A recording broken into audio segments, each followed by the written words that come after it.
गई कॉमेडियन कपिल शर्मा से जुड़ी हुई। कनाडा स्थित कपिल शर्मा के कैप्स कैफे पर हुई गोलीबारी की घटना के मुख्य साजिशकर्ता बंधु मान सिंह सेखों गिरफ्तार किया जा चुका है। दिल्ली पुलिस क्राइम ब्रांच को इसमें बड़ी कामयाबी मिली है, जहां कपिल शर्मा के दुश्मन को दबोच लिया गया है। ये गिरफ्तारी पंजाब से हुई है। सेखों गैंगस्टर गोल्डी बराड़ का सहयोगी माना जा रहा है और विदेश में बैठे लॉरेंस बिश्नोई गैंग के गैंगस्टर गोल्डी ढिलन के संपर्क में ये बंधु था। सेखों को कैफे पर हमले का एक मास्टरमाइंड भी माना जा रहा है। गिरफ्तारी के बाद अपराधी सेखों के पास से अत्याधुनिक हथियार भी बरामद हुए हैं। ग्राफिक्स के जरिए आपको बताते हैं कि कैसे ये गिरफ्तार हुआ। आइए आपको कुछ विजुअल्स भी दिखाते हैं कि जब इसको धर दबोचा गया और कनाडा में ये कैसे इस साजिश को अंजाम दे रहा था और दिल्ली में कैसे दिल्ली पुलिस को बड़ी सफलता यहां हासिल हुई। आप देख रहे हैं ये तस्वीरें जहां गैंगस्टर बंधु मान सिंह गिरफ्तार हो गया है और साथ ही साथ आपको बता दें कि इसके तार कई आगे तक जुड़े हो सकते हैं, जिसकी दिल्ली पुलिस अब तफ्तीश से पड़ताल करेगी और ये जानने की कोशिश करेगी कि किसके कहने पर इसने ये फायरिंग की, कपिल शर्मा से इसकी क्या दुश्मनी है। आइए अब आपको ग्राफिक्स के जरिए बताते हैं कि दिल्ली पुलिस को कैसे ये बड़ी सफलता मिली और कैसे ये गैंगस्टर बंधु दिल्ली पुलिस के गिरफ्त में अब आ चुका है। आपको ग्राफिक्स के जरिए दिखा रहे हैं कि कनाडा में जो गोलीबारी की साजिश में ये गैंगस्टर बंधु शामिल था, जिसको आज दिल्ली पुलिस ने गिरफ्तार कर लिया है। ये तस्वीर आप देख रहे हैं इस गैंगस्टर की, जिसको आज गिरफ्तार किया गया है और कपिल शर्मा के रेस्टोरेंट कैफे पर इसी ने ही की थी फायरिंग। ये उसका मुख्य आरोपी माना जा रहा है, उसका मुख्य मास्टरमाइंड माना जा रहा है और क्राइम ब्रांच ने कनाडा से दिल्ली लौटते ही इसको धर दबोचा है, यानी इसकी गिरफ्तारी हो गई है। अब जांच आगे शुरू होगी, जिसमें तफ्तीश के साथ इससे सवाल पूछे जाएंगे कि किसके कहने पर ये इसने किया और क्यों ये सब किया। दिल्ली पुलिस की क्राइम ब्रांच को एक बड़ा इनपुट, एक बड़ी लीड यहां से मिली थी और पंजाब पुलिस के साथ भी दिल्ली पुलिस लगातार संपर्क में थी। लुधियाना में किसी से मिलने आ रहा था ये बंधु मान सिंह, जिसके बाद ये दिल्ली पुलिस को मिली जानकारी और यहां से इसने धर दबोचा। क्राइम ब्रांच की टीम 2 दिन पहले लुधियाना पहुंची थी। ट्रैप लगाकर गैंगस्टर को किया गया गिरफ्तार और गोल्डी ढिल्लों गैंग का कुख्यात मेंबर माना जाता है ये सेखों। सेखों की क्राइम कुंडली के बारे में बात करें तो कई आपराधिक मुकदमे इस सेखों पर दर्ज हैं और आपको बता दें कि कई अत्याधुनिक हथियार भी इससे बरामद हुए, जिसमें चीनी पिस्टल और कारतूस इस बंधु मान सिंह से हुआ है बरामद। साथ ही विदेशी ऑपरेटिव के साथ लिंक्स की जांच भी बंधु मान सिंह की जारी है इस समय। आइए अब अपने संवाददाता का भी रुख करेंगे, जानेंगे उनसे ताजा जानकारी इस बंधु मान सिंह के बारे में। मुकेश हमारे साथ जुड़ गए हैं। मुकेश, आपसे पूछना चाहेंगे कि कई गैंगस्टर से इसके संपर्क माने जा रहे हैं और हमने देखा था 4-5 दिन पहले भी पंजाब पुलिस को एक बड़ी कामयाबी हासिल हुई थी, 4 गुर्गों को पकड़ा था। ऐसे में अब दिल्ली पुलिस को ये जो बंधु मान सिंह मिला है, क्या नई ताजा जानकारी है, क्या इसके क्राइम रिकॉर्ड हैं और कैसे इससे कपिल शर्मा की दुश्मनी है? बिल्कुल, जिस तरह से देखिए ये जो ढिल्लोन ग्रुप से इसका ताल्लुकात है बब्बू मान का, और ये साफ तौर पर जिस तरह से पिछले साल कपिल शर्मा के कैफे पे जो फायरिंग की गई उसमें भी शामिल था और लगातार ये वारदातें कर रहा था और ये एसोसिएट था, यानी इसका काम था कि सारे के सारे इक्विपमेंट पहुंचाना, पिस्टल्स उनको मुहैया कराना और जो गाड़ी उस दिन वहां पर कैफे के बाहर मौजूद थी ये इसी ने मुहैया कराई थी, उसकी पार्किंग भी इसने अपने दोस्त के पास कराई थी। तो यानी ये साफ तौर पर बड़ा एसोसिएट था और जो 4 गिरफ्तारियां इससे पहले करी थी दिल्ली पुलिस की इस क्राइम ब्रांच ने, उसी के इंटेरोगेशन में इसका नाम सामने आया और उसके बाद पुलिस लगातार पंजाब में इसके खिलाफ सर्च ऑपरेशन चला रही थी और जब उनको इनपुट मिला तो उन्होंने इसको धर दबोचा। इसके पास से एक चाइनीज मेड जो है हाई प्रोफाइल वो जो पिस्टल है वो भी बरामद हुई। इससे पहले टर्की मेड जो 8 पिस्टल थी और 90 से ज्यादा कारतूस थे वो उन 4 लोगों से बरामद किए गए और इनके जो कनेक्शन न केवल कनाडा तक हैं बल्कि आईएसआई से भी इनके संपर्क हैं और ये पाकिस्तान ऑपरेटेड एक एजेंट के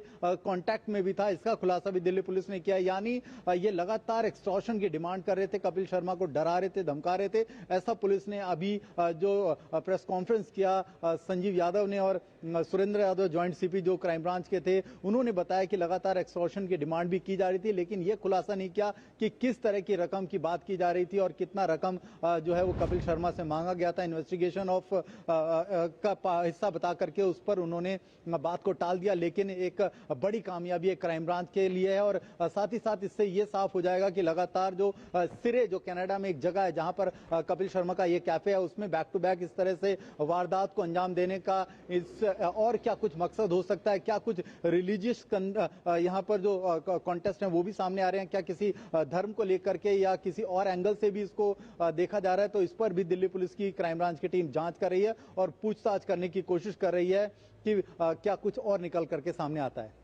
कई सवाल हैं जो अब जांच की तफ्तीश में आएंगे और कहीं ना कहीं बंधु मान सिंह से पूछे जाएंगे, क्योंकि अब ये गिरफ्त में आ चुका है। लेकिन जब हम इसके कपिल शर्मा के जो कैफे पे फायरिंग हुई, एक बार फायरिंग नहीं हुई मुकेश, कई बार फायरिंग हुई, 3 बार फायरिंग हुई, क्या माना जा रहा है कि क्या लीड यहां से मिलती हुई नजर आ रही है? और साथ ही लॉरेंस बिश्नोई गैंग के साथ क्या इसके कोई संबंध, ऐसी भी कोई जानकारी मिल रही है?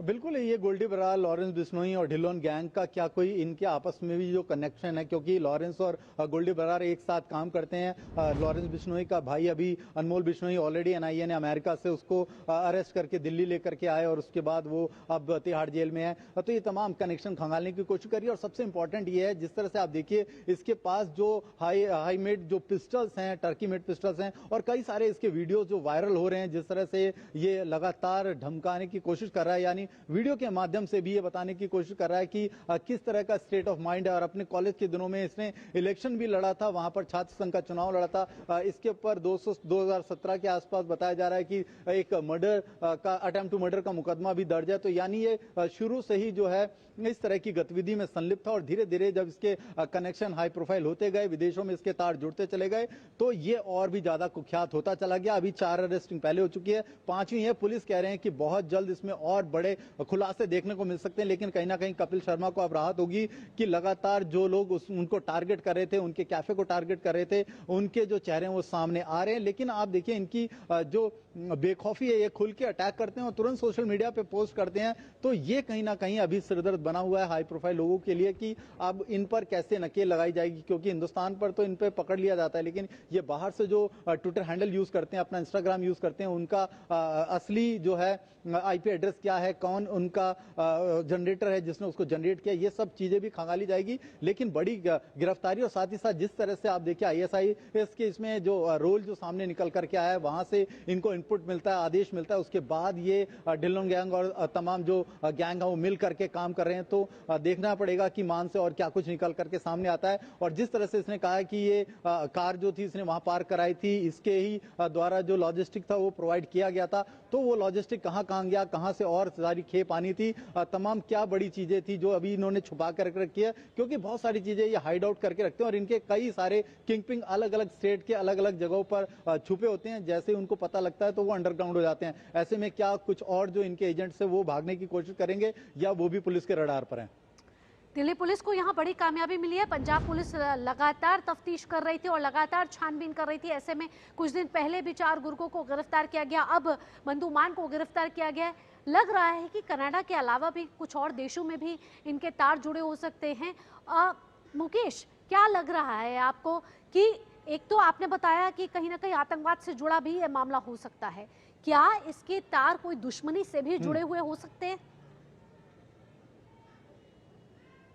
देखिए तमाम जो भावनाएं जो गैंग हैं ये इसी तरह से ऑपरेट करते हैं, क्योंकि इनको फाइनेंशियल बहुत ज़रूरत होती है, क्योंकि बड़े लेवल पे क्राइम करते हैं। तो एक एक्सटॉर्शन जो है वो इसमें प्राइम एस्पेक्ट सामने निकल करके आया, यानी पैसे की इसमें डिमांड की गई थी लेकिन डिस्क्लोज नहीं किया गया क्या कुछ हो सकता है। और ये जो तार हैं आप देखिए, टर्की हो गया, यूएस हो गया, कनाडा हो गया, और भी कई जगह है इनके जो एसोसिएट्स हैं वो छुप करके बैठे हैं। नाइजीरिया तक इनके जो एजेंट्स हैं वो बैठे हुए, यानी विदेश के हर कोने में अलग अलग जो गैंग है वो ऑपरेट किया जा रहा है। जो यहाँ से भागने में कामयाब रहा। लेकिन अब ये इनकी बड़े मंशे क्या है, क्योंकि हाई प्रोफाइल लोगों को लगातार टारगेट कर रहे हैं। जिस तरह से अभी आपने देखा सलमान खान को लॉरेंस बिश्नोई ने टारगेट कर रखा है। ऐसे में ये क्यों इन जो फिल्म के जाने माने निर्देशक हैं या उनके जो काम करने वाले लोग हैं उन पर इनकी नजर क्यों बनी हुई है, ये जानने की कोशिश करेंगे। और जिस तरह से मैंने पहले भी बोला कि क्या इसमें कोई कम्युनल एंगल है, कोई धर्म को लेकर के भी बात है, तो इस पर भी दिल्ली पुलिस जांच करने की कोशिश करेगी। क्योंकि कई पोस्ट हमने देखे हैं